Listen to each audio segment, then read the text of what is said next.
Guys, okay, my hair is done. It's still wet. I haven't dried it because I have to go to the store and then to pick up my little monkey. But I like the color. It's like really, it came out not as black as I thought, because this is how I want it. I didn't want it like a jet black or blue black, but this is the perfect black. It's called Bright Black from L'Oreal Feria. But once my hair dries, I will flat iron it to see how it looks once it's very straight. But right now it's just frizzy. It's very humid outside, and yeah, it's wet. I don't blow dry my hair. I just can't. It's too hot. And not only that, I just let it air dry because once I flat iron it, it comes out really nice and straight.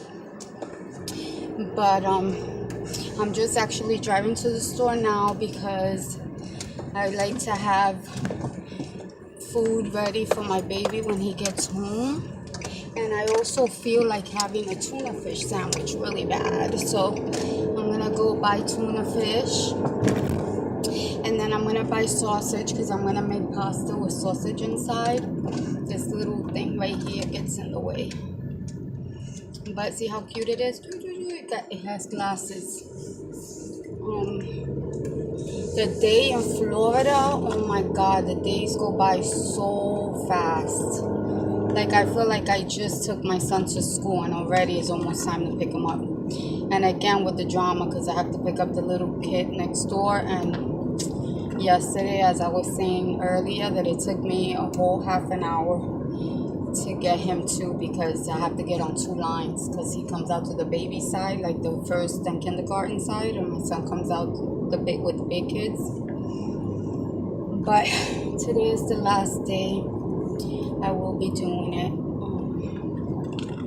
I mean, I don't even mind like taking a walk and going to just pick him up. I want to see what's the big deal. And what else?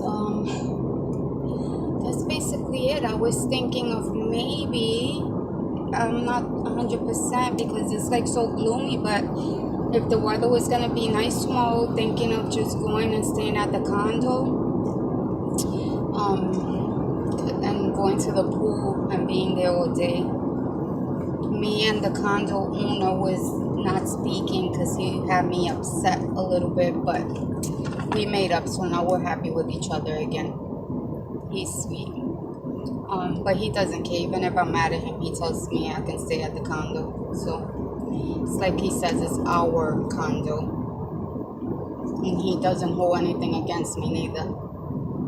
That's what I like. True friends like that, that's nice. Like they do nice things and don't expect anything in return. You know, like that's the sweetest thing. Because, you know, like some guys talk so much shit, like it's amazing the shit that they talk.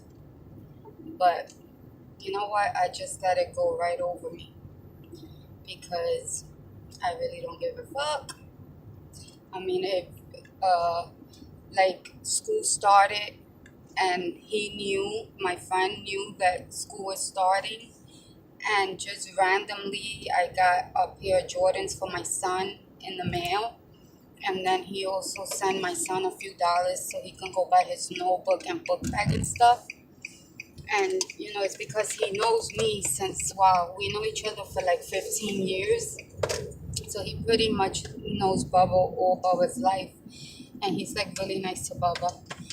And, you know, he knows that sometimes I have it a little tough, which it's getting better for me. It's going to get better soon. I feel it. But he does things, you know, just because he knows he's my friend. We're practically like, we know each other for such a long time. I would say he's practically like family. So he doesn't expect anything. Like he sent my son sneakers and he sent him a few dollars to get his notebooks and stuff. But I guarantee you 110% that he will not be telling me, oh, when I go to Florida, you know, that's disgusting. Like, guys that do that, it's just like so disgusting. It's just like a fucking turn off.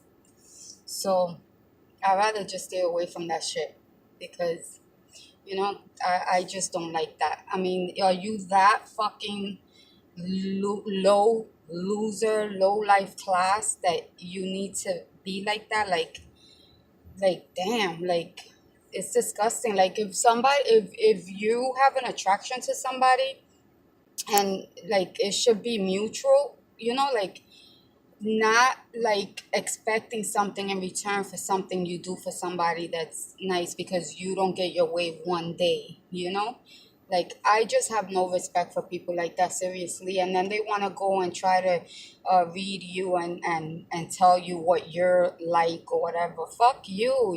Like look at yourself, and before you talk about anybody else, look at yourself, and then like figure out like what type of person are you. Like it's just disgusting. And then the thing is, like, I don't even want to get started because I could say shit to hurt people's feelings, but you know that's just not the type of person I am. So again, what I do is just I remove myself, and that's that. But anyway, talking again about my friend Reed, he's very nice. He also knows my husband. He's just like really nice, and he's practically like I consider him like family, and he's just like the best. And anytime that he knows that I'm like in a little bit of a bind, or you know anything is going on, like I don't even have to ask. He's like that with Eddie too. Like if I tell him something's going on with Eddie, he's there with Eddie. If Eddie has something to do, like take care of anything, and I don't want Eddie to go alone, I'll call him and he'll go with him. He's just really nice. But then at the same time, he doesn't expect anything from me. Anything. He's just a really nice guy. He's a fucking gentleman. And that's the way it should be. It shouldn't be like, oh, I did